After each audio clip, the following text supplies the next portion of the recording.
বিসমিল্লাহ শরীফ এইভাবে পড়ুন, অর্থাৎ বিসমিল্লাহ এইভাবে আমল করলে একটি পরী এসে সকল কাজ করে দিয়ে যাবে। প্রিয় দিনী ভাই ও বোনেরা, আমার চ্যানেলে পরী সাধনার বিভিন্ন ভিডিও আছে।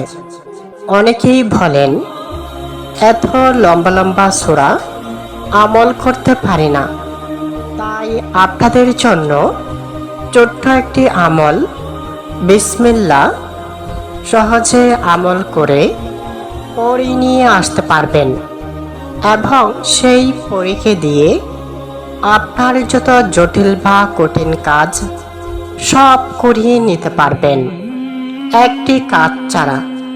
সেটি হচ্ছে পরীর সাথে কামনা বাসনা পূরণ করতে পারবেন না, তবে আপনার মনে যত চাওয়া আছে, যেমন আপনার ঘরবাড়ির যত কাজ, আপনার স্ত্রী মারা গেছে, আপনি রান্না বাড়া করতে পারেন না, সেকেন্ডের মধ্যে আপনার রান্না করে দিবে, আপনার কিছুই করতে হবে না, ঘর বাড়ি পরিষ্কার করে দিবে।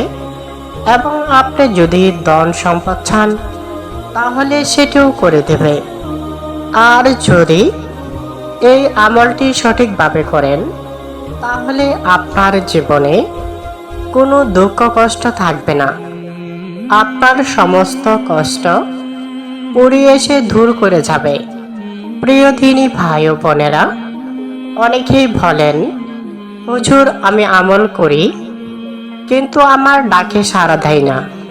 যদি আপনারা না পারেন তাহলে আমাকে দিয়েও পরিচালনা করাইতে পারবেন, তবে সেই ক্ষেত্রে আপনি কমেন্ট বক্সে কমেন্ট করতে পারেন।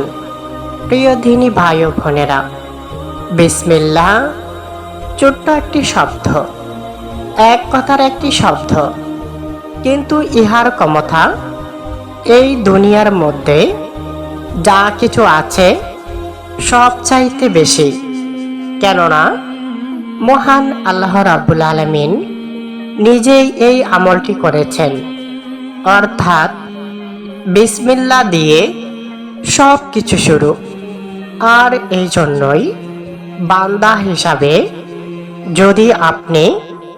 যদি বিসমিল্লাহ দিয়ে শুরু করেন সকল কাজ, তাহলে ইনশাআল্লাহ মহান আল্লাহ রাব্বুল আলামিনের বরকতে সকল কাজ সহজেই সমাধান হবে। এই একটি অভ্যাস আপনার জীবনে যত সমস্যা সুন্দর করে জীবন পরিচালনা সব কিছুই করতে পারবেন, যদি আপনি বিসমিল্লাহ দিয়ে সকল কাজ শুরু করেন।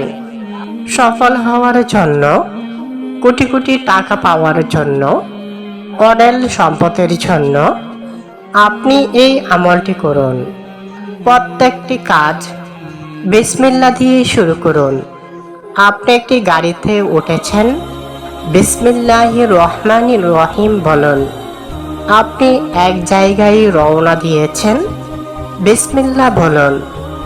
এরকম ভাবে আপনি ঘুম থেকে উঠে ঘুমোতে যাওয়ার আগ পর্যন্ত আপনি যা কিছু করবেন সব কিছুর শুরুতে বিসমিল্লাহ বলুন। ইনশাআল্লাহ প্রত্যেকটি কাজ সুন্দর করে সমাধান করতে পারবেন। আপনার কোনো কাজেই ব্যর্থ হবেন না। বিসমিল্লাহর আরও একটি বড় গুণ হলো, আপনি যদি প্রত্যেক কাজ বিসমিল্লাহ দিয়ে শুরু করেন তাহলে আপনার স্মৃতিশক্তি অনেক বেড়ে যাবে, আপনি অনেক কিছু মনে রাখতে পারবেন এবং আপনার জ্ঞান বৃদ্ধি পাবে। তাই সব কিছু বিসমিল্লাহ দিয়ে শুরু করবেন এবং আপনার শিশু সন্তানকেও এই আমলটি করাবেন। প্রিয় দিনী ভাই ও বোনেরা, অনেকেই আমার কাছ থেকে পরী সাধনার বই নিতে চান, আপনারা নিতে পারবেন। আমাদের কাছে পরী সাধনার অনেক বই আছে, তবে অগ্রিম পেমেন্ট করতে হবে। তারপর আমরা কুরিয়ার সার্ভিসের মাধ্যমে আপনার ঠিকানায় আমরা বই পাঠিয়ে দেব। তবে বাংলাদেশের বাহিরে আমরা বই বিক্রি করি না। তো প্রিয় দিনী ভাই ও বোনেরা, আপনারা কমেন্টের মাধ্যমে যোগাযোগ করবেন। তাহলে চলুন এখন আমি আমলটি বলে দেই। আপনি যদি বিসমিল্লাহ দিয়ে পরি সাধনা করতে চান, তাহলে আপনাকে কিছু কাজ করতে হবে। যেমন আপনার পিতামাতার বাধ্যগত সন্তান হতে হবে। পিতামাতার বাধ্যগত সন্তান ছাড়া পরি আসবে না। অনেকেই আছেন মা বাবার কথা শুনেন না, মা বাবার অবাধ্য সন্তান। আপনি যতই আমল করেন আপনার ডাকে পরি আসবে না। এবং অনেকেই আছেন নামাজ পড়েন না, কোরআন পড়েন না, আপনাদের কাছেও পরি আসবে না। আবার অনেকেই অবহেলা করেন, নামাজের নিয়মকানুন পারেন না, আর এই জন্যই নামাজ পড়েন না। তাই আমি আপনাদের জন্য নামাজের 2টি সূরা তেলাওয়াত করছি। আউযু বিল্লাহি মিনাশ শাইতানির রাজীম। বিসমিল্লাহির রহমানির রহিম। ইন্না আতাইনাকাল কাউসার ফাসাল্লি লিরাব্বিকা ওয়ানহার। ইন্না শানিয়াকা হুয়াল আবতার। বিসমিল্লাহির রহমানির রহিম। কুল হুয়াল্লাহু আহাদ, আল্লাহুস সামাদ, লাম ইয়ালিদ ওয়া লাম ইউলাদ ওয়া লাম ইয়াকুল লাহু কুফুয়ান আহাদ। সাদাকাল্লাহুল আলিয়্যুল আযীম।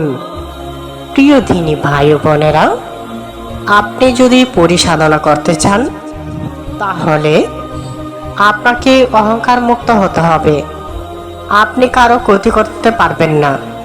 এই নিয়তে আপনি পরিসাধনা করতে পারবেন। এর জন্য আপনাকে একটি নিরিবিলি স্থান বেছে নিতে হবে, যে স্থান থেকে আপনি কাউকে দেখবেন না এবং আপনাকে কেউ দেখবে না। ঈশার ফরজ নামাজের পর 4 রাকাত তাহাজ্জুদ নামাজ আদায় করবেন। জায়নামাজে বসে 11 বার তওবা, 101 বার দুরূদ শরীফ, 1001 বার বিসমিল্লাহ। আপনি তসবিহ গনে গনে পড়তে পারেন। বিসমিল্লাহ বিসমিল্লাহ বিসমিল্লাহ এইভাবে পড়বেন। পরে আবার 33 বার দুরূদ শরীফ পাঠ করবেন, দরুদে ইব্রাহিম। তারপর আবার 1000 বার ইয়া হাইয়ুম ইয়া কাইয়ুম, আল্লাহু গাফুরুর রহিম, মালিকুল মুলক, রাউফুর রহিম, ইয়া খালিকুল ভারী। এই তসবিহটি পাঠ করবেন। 1 গ্লাস পানির মধ্যে ফুঁক দিবেন। যে রুমে বসবেন সেই রুমের কোণার মধ্যে 3 ফোঁটা করে পানি ছিটিয়ে দিবেন। তারপর 1 ডুব পানি খাবেন। বাকি পানিটা যে দিক দিয়ে পুড়িয়ে আনবেন সেই দিকে ছিটিয়ে পালিয়ে দিবেন। তারপর 5 মিনিট চোখ বন্ধ করে নীরবতা পালন করবেন। মনে মনে আল্লাহ আল্লাহ আল্লাহ এই জিটা করবেন। তারপর দেখবেন আপনার দিলের মধ্যে একটা ভারী খাবে। তারপর একটা আলোর রশি আপনার এখানে এসে পড়বে, আর সাথে সাথে পরি এসে হাজির হবে, আপনাকে সালাম দেবে, আপনিও সালাম নেবেন। দেখেন, আবার ভয় পেয়েন না। প্রিয় দিনী ভাই ও বোনেরা, এটি আমার কোনো কথা নয়, এটি পরিসাধনার বইয়ের আমল। আপনারা চাইলে আমার কাছ থেকে বইটাও নিতে পারেন। তো আলোচনাটি অনেক লম্বা হয়ে যাচ্ছে, তাই আলোচনাটি আর লম্বা করব না। ভিডিওটি এখানেই শেষ করব। ভালো থাকবেন, সুস্থ থাকবেন, এই প্রত্যাশায় আমি আপনাদের জন্য দোয়া করি। আপনারাও আমার জন্য দোয়া করবেন। আসসালামু আলাইকুম ওয়া রাহমাতুল্লাহি ওয়া বারাকাতুহু।